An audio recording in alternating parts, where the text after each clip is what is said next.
Salut, aujourd'hui je vais t'expliquer pourquoi Avengers Doomsday va forcément être mauvais. Et pourtant, j'adore Marvel. Disney et Marvel, hein. Ils vont encore nous chier un nouveau film l'année prochaine, un nouveau Avengers, basé sur Doomsday, le Docteur Fatalis, hein. Ah là là, je ne comprends pas l'engouement des fans de Marvel ou des gens qui adorent les comics de Marvel face à cette annonce, hein. Sincèrement, c'est peut-être parce que je suis aussi un fan de cinéma. Et je pense que tous les vrais aficionados du cinéma sont en train de mourir, sont en train de pleurer quand ils voient à quel point l'annonce de ce film a fait des émules, hein. Bon, je vais être clair tout de suite, hein. Je suis vraiment un grand amateur de comics Marvel. Un vrai, hein. Pas un consommateur de films dérivés qui confond le packaging avec l'œuvre. Non, non, non. Et précisément, vraiment, c'est précisément pour cette raison. Je peux vous dire une chose en fait, sans trembler, hein, d'accord?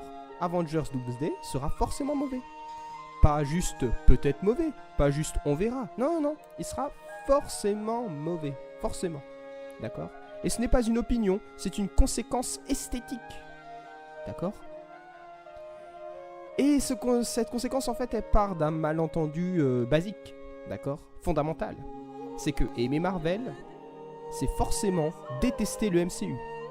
Si vous aimez le MCU, forcément, vous détestez Marvel. Je pense que c'est pas évident, les deux ne vont pas ensemble. Je vais vous expliquer pourquoi.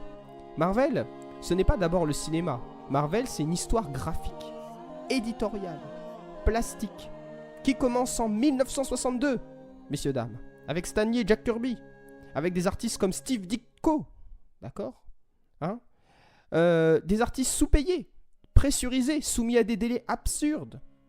Et ce sera encore le cas pendant des années, des années, des années. Dans les années 90, ça a été quasiment un sujet de débat, hein. Bon. Mais finalement, ce qui est intéressant, c'est que justement tous ces artistes sous-payés qui étaient soumis à des pressions complètement invraisemblables, de par l'industrie, ont quand même réussi, malgré tout ça, à faire le matériau. D'accord? Ils ont le matériau, la chose qu'on leur a dit de faire, ils en ont fait leur œuvre d'art. Et ça, c'est quand même très fort. Et d'ailleurs, quand on regarde l'histoire des comics, que l'on lit l'ensemble des comics Marvel qui ont pu être sortis en fait de 1962 jusqu'à nos jours, hein, chose que je n'ai pas faite parce que c'est totalement impossible. Mais voilà, si les vrais comprendront ce que je dis. Si vous avez l'intégralité des intégrales, hein, voilà, des intégrales d'une série en particulier, comme par exemple les intégrales X-Men, c'est quelque chose que vous allez pouvoir constater facilement. On voit bien que le nombre de dessinateurs qui ont réussi à s'approprier totalement ces contraintes-là, ils sont pas nombreux, d'accord, hein. Bref. Mais c'est là où justement l'esthétisme, en tout cas la volonté esthétique, en tout cas ce que l'on recherche en art, peut émerger dans les comics. D'accord? Et c'est là le point fondamental. Les comics Marvel deviennent intéressants quand des artistes imposent une vision. Ça c'est très important, malgré le cadre industriel. Jack Kirby transforme la contrainte en déferlement cosmique par exemple. John Byrne redéfinit les corps, les lignes, l'espace narratif. Frank Miller détruit la morale propre pour faire surgir une violence sèche, urbaine, politique. D'accord? Même dans un produit de masse, une forme d'identité idiosyncratique, excusez-moi, surgit. Alors, je rentre pas dans les détails. Je pourrais, hein. Là, je balance des mots sur chaque auteur de manière très synthétique parce qu'on n'a pas le temps. Mais voilà, on pourrait vraiment parler de chacun de ces auteurs et de ces dessinateurs de bande dessinée, un par un, et essayer de faire une analyse esthétique de ces personnes. Mais là, c'est pas ce qu'on fait, c'est pas le sujet. Mais je pense que le peu que je vous dis vous fait bien comprendre le problème, d'accord? Le problème qu'il y a entre ces dessinateurs de comics, d'accord?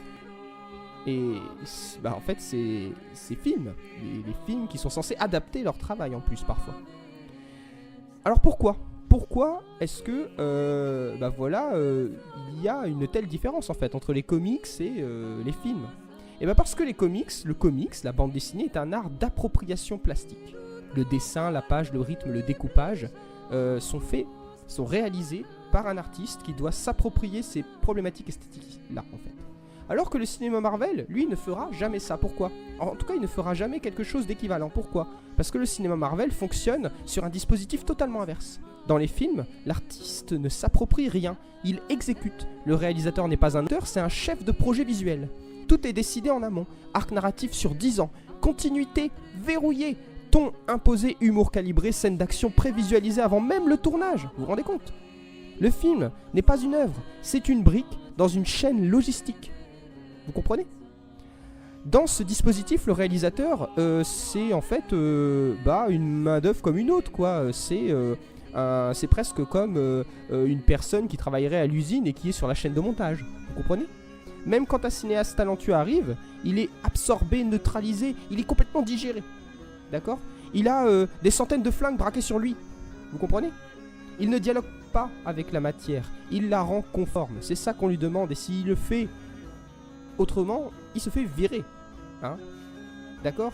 Alors, moi ce que je trouve drôle, c'est que des fois, il n'y a jamais eu de grands réalisateurs vraiment, d'accord, qui ont été engagés pour faire un film Marvel. Je pense que les grands réalisateurs, ils s'intéressent pas à ces films-là. Mais quand ils ont engagé des réalisateurs qui, avaient un petit truc, allez, on va appeler ça comme ça, une petite vision pas très méchante de ce que peut être le cinéma de super-héros. Eh bien, à partir du moment où ces personnes-là ont commencé à prendre un petit chouïa de liberté, ils se sont fait virer. Ils se sont fait dégager direct. D'accord? Hein? Alors ça, c'est plutôt intéressant. Et en plus de ça, quand ils ne se sont pas fait dégager, eh bien, ils sont restés juste parce que leur film avait fait des chiffres. Vous voyez? Donc, on n'est pas dans un dispositif artistique là. Rien ne peut émerger vraiment de cela. D'ailleurs, aucun film du MCU est intéressant. Aucun. D'accord? Mais franchement, voilà, je sais pas quoi vous dire. Hein? Je peux encore peut-être développer un peu. Mais pourquoi est-ce qu'on peut dire aussi que Doomsday sera de toute façon mauvais par nature? Parce que Avengers Doomsday n'est pas pensé comme un film, c'est tout. C'est un événement de marque. Et je pense que c'est comme ça qu'on pourrait le qualifier. Un événement de marque. Il doit relancer l'attention, reconnecter des licences entre elles, préparer les suivantes, satisfaire des attentes contradictoires. Donc il ne peut pas surprendre, risquer, déplaire, trancher esthétiquement. Il ne peut pas faire tout ça. Un film qui doit plaire à tout le monde ne parle à personne. Vous connaissez cette expression quand même. Vous l'avez déjà entendu. Bon. Il produit des émotions fortes, peut-être, mais des émotions pauvres, programmées, mécaniques, sans reste. D'accord? Sans altérité. Ce n'est pas de l'art, c'est de la gestion de flux émotionnels. Et pourquoi c'est une insulte aux comics Marvel? Et c'est là que le bas blesse. Les comics Marvel, aussi commerciaux soient-ils, hein, ne nous cachons pas, ont permis l'émergence de vraies formes, de vraies signatures. Ils ont fait avancer la bande dessinée. L'art dans lequel il s'inscrit en fait. Le domaine artistique dans lequel il s'inscrit. Le Marvel Cinematic Universe, lui, empêche structurellement cela. Structurellement, il l'empêche. Il n'y a pas de geste, il n'y a pas de point de vue, il n'y a pas de rapport intime à la matière. D'accord? Le cinéma et la bande dessinée sont comparables esthétiquement quand ils laissent un style émerger, ou en tout cas une idiosyncrasie, en tant que tous les deux étant des, tous les deux étant des domaines d'expression plastique, voilà, sont tous les deux, ce sont des domaines artistiques dans lesquels un artiste peut exprimer sa vision personnelle du monde, d'accord? Sa vision personnelle du beau et du monde, bon. Mais là, c'est pas possible. Marvel Studios interdit précisément cela. Le MCU ne prolonge pas Marvel, il l'aseptise, il le transforme en produit d'agrément en fait, d'agrément audiovisuel. C'est de la décoration, bordel de merde. Bref, aimer Marvel, c'est refuser Doomsday, d'accord? C'est refuser ce projet de film, et dire que Avengers Doomsday sera mauvais, ce n'est pas être snob, ce n'est pas non plus être anti-populaire. Qu'est-ce que on pourrait en dire de ce propos-là? Des gens qui disent « Ah bah t'aimes pas Avengers Doomsday, t'es anti-populaire ». Bah putain, qu'est-ce qu'on pourrait répondre à ça? Sérieusement. En fait, finalement, refuser Avengers Doomsday, c'est prendre justement les comics Marvel au sérieux. D'accord? Le cinéma peut être un art, mais à une condition, il faut laisser l'artiste risquer quelque chose. Marvel Studios ne prend aucun risque. Donc il ne produira jamais autre chose que des films techniquement compétents, émotionnellement efficaces, artistiquement nuls. Voilà. Et si vous aimez vraiment Marvel, pas la marque, pas le logo, pas l'habitude de consommation, hein, quand je dis habitude, c'est habitude de consommation, alors arrêtez d'attendre de l'art là où il est structurellement impossible. D'accord? C'est structurellement impossible que l'art émerge dans un tel projet. Cherchez-le ailleurs, il existe, et il n'a pas besoin d'un multiverse pour vous. Il n'y a pas besoin en fait d'un multiverse pour vous transformer, pour toucher votre regard et pour que vous ressentiez l'émotion esthétique, vous traversez. Je vous remercie d'avoir vu cette vidéo et je vous dis à la prochaine. Salut.